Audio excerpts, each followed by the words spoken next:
हर हर महादेव। हम लोग पिछले क्लास में सेल ऑर्गेनल शुरू किए थे। कुछ सेल ऑर्गेनल पढ़ लिए हैं, अब आगे अपन लोग सेल ऑर्गेनल पढ़ेंगे। आज जो अपन लोग सेल ऑर्गेनल पढ़ेंगे उसको बोलते हैं लाइसोसोम। क्या बोलते हैं? लाइसोसोम। हम लोग एंडो मेम्ब्रेन सिस्टम शुरू किए थे। पिछला लेक्चर देखिएगा तो उसमें गोल्जी बॉडी होगा, उसके पीछे जाइएगा तो ईआर होगा। एंडो मेम्ब्रेन सिस्टम में 4 सेल ऑर्गेनल बोले थे जो कनेक्टेड होता है। ईआर, गोल्जी बॉडी, लाइसोसोम, मतलब ये 3 और एक पेरोक्सिसोम आता है, वो 4 सेल ऑर्गेनल कनेक्टेड होता है। तो लाइसोसोम क्या होता है वो देखिएगा। अच्छा, पिछले क्लास का हम लिंक डिस्क्रिप्शन में डाल देंगे, उसको पढ़ लीजिएगा तो ये ज़्यादा समझ में आएगा। लाइसोसोम क्या होता है ये देखिएगा। लाइसोसोम जो होता है एक स्फेरिकल बॉडी होता है। स्फेरिकल कैसा शेप का होता है? स्फेरिकल होता है। साथ में इसमें एक मेम्ब्रेन का बना होता है। कितने मेम्ब्रेन का बना होता है? एक मेम्ब्रेन का। मतलब मेम्ब्रेन इसमें कितना मिलता है? एक परत। जैसे सेल मेम्ब्रेन कितने परत का था? एक परत का।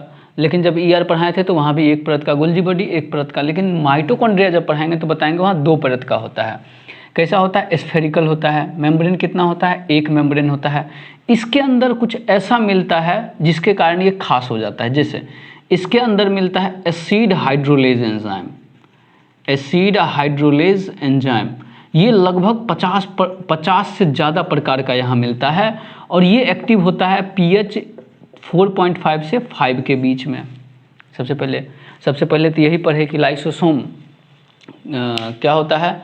स्फेरिकल शेप का होता है, एक मेम्ब्रेन का बना होता है, एसिड हाइड्रोलेज एंजाइम इसमें मिलता है जो 50 प्रकार से भी ज़्यादा प्रकार का होता है, pH 4.5 से 5 के बीच में वेरी करता है। आगे इसके मेम्ब्रेन में कुछ ऐसा मिलता है जिसके कारण ये खास है।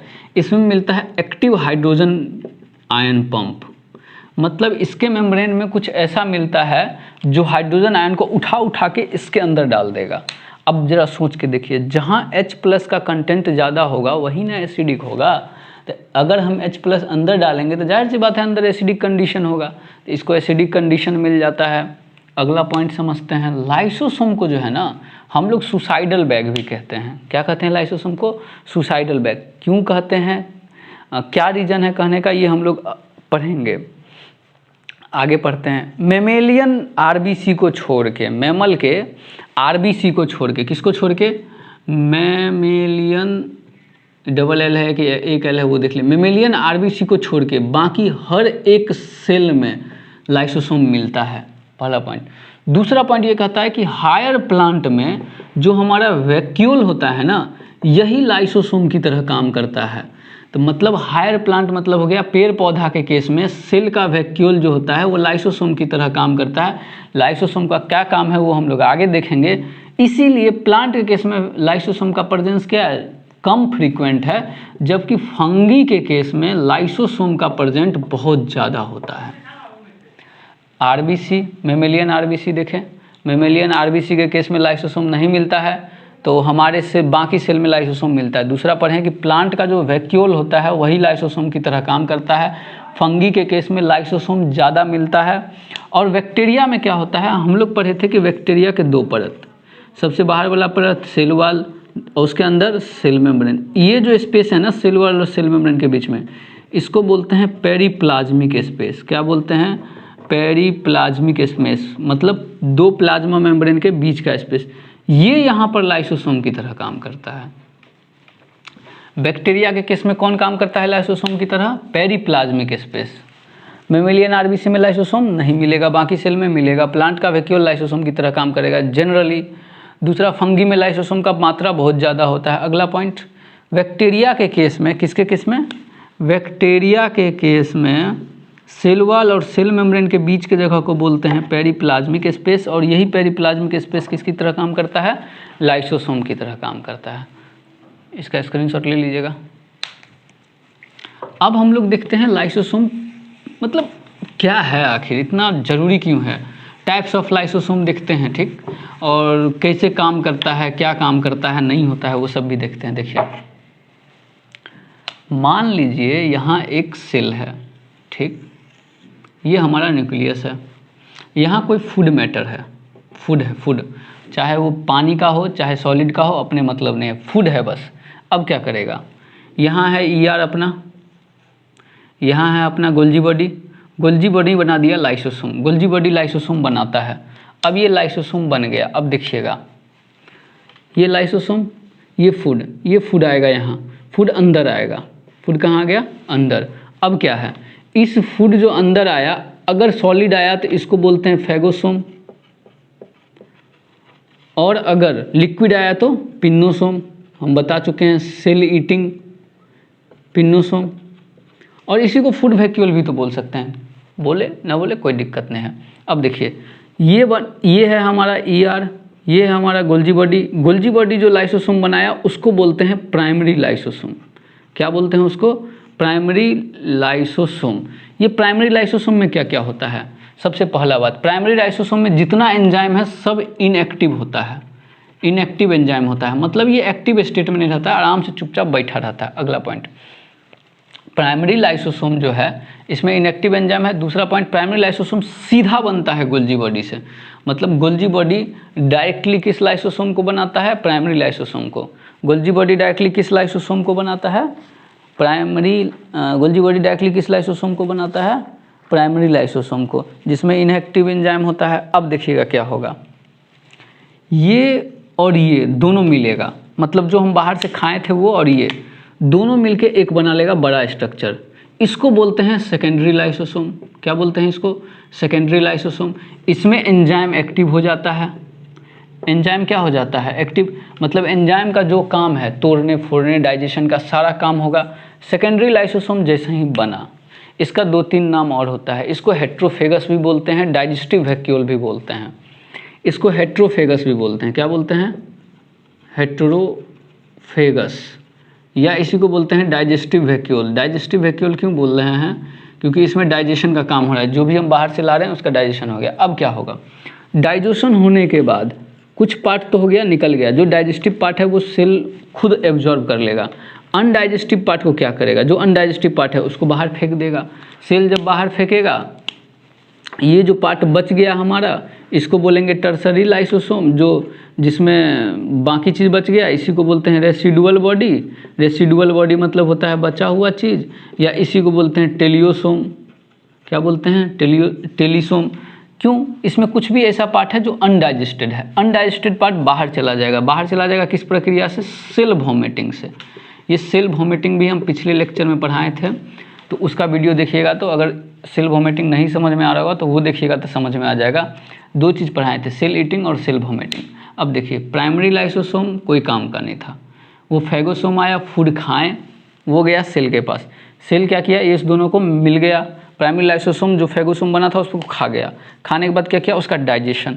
डाइजेशन तुम करने के लिए कैसा होना चाहिए? एंजाइम एक्टिव होना चाहिए। इसी को क्या बोल दिए? हेट्रोफेगस। इसी को क्या बोल दिए? Digestive vacuole. अब जब ये डाइजेशन कर दिया तो अब डाइजेस्टिव चीज़ तो साइटोप्लाज्म खुद एब्जॉर्ब कर लिया, बचा हुआ चीज़ को क्या कर देगा? बाहर करने के लिए क्या कहते हैं? Cell vomiting.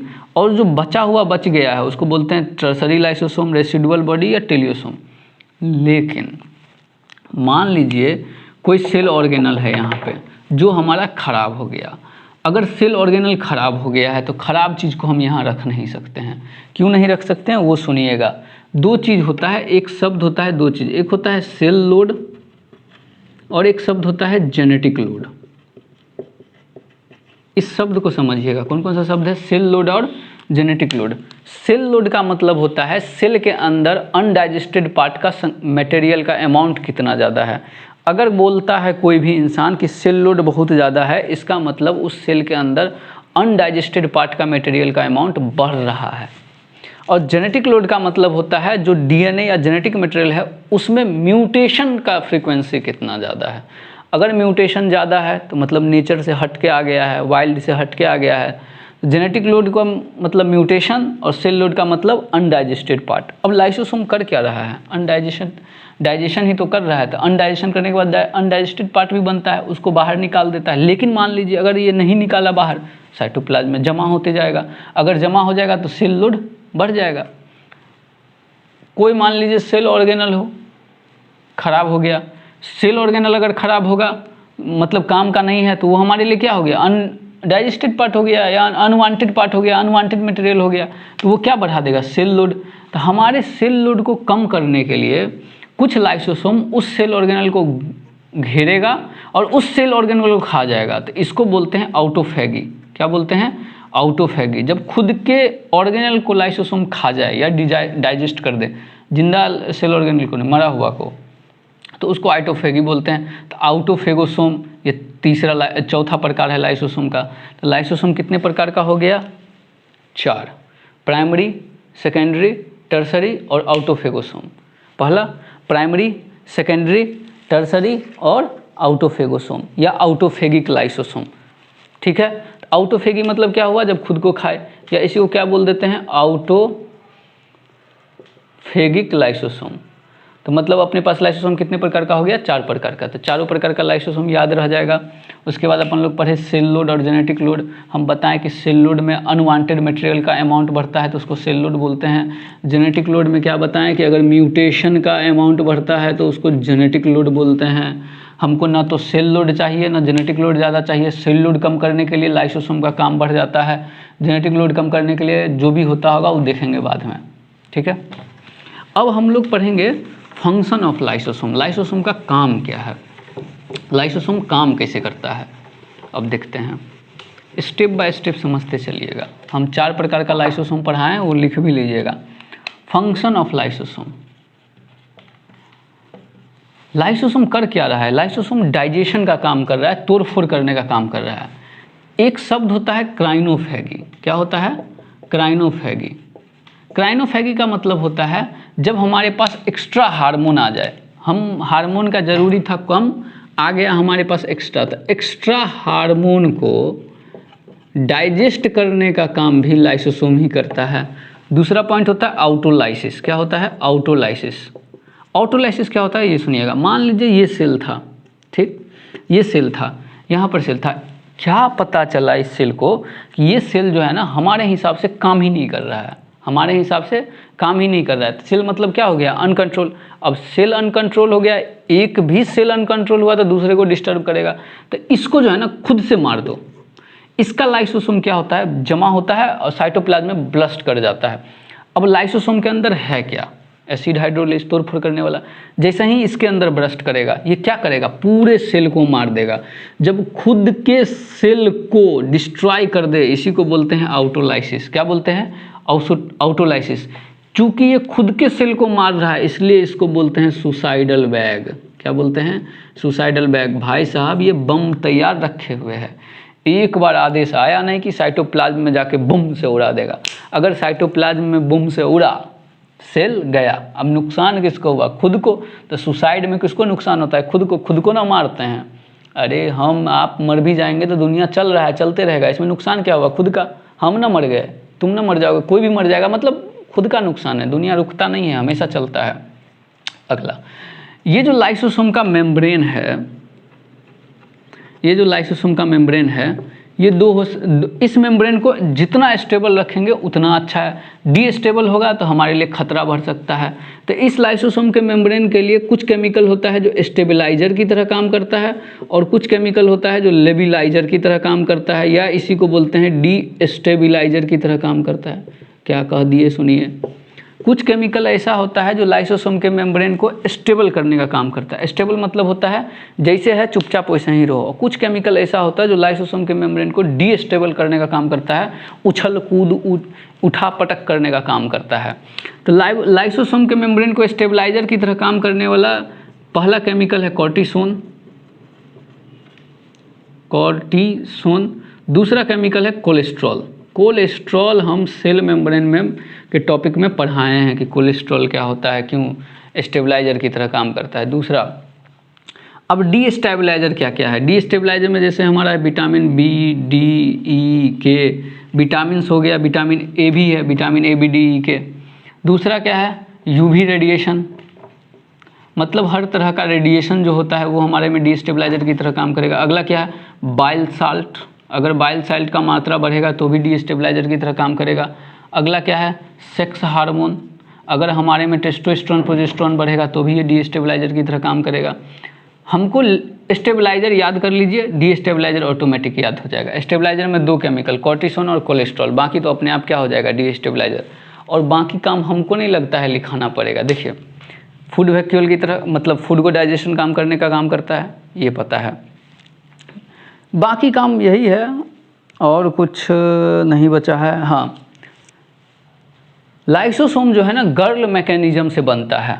गर्ल मैकेनिज्म क्या होता है वो देखिए, GERL, Golgi body associated endoplasmic reticulum lysosome formation. क्या मतलब हुआ, देखिए बना तो गोल्जी बॉडी रहा है लाइसोसोम को, लेकिन इस गोल्जी बॉडी के पास जो सामान आ रहा है वो आ कहाँ से रहा है, ER से।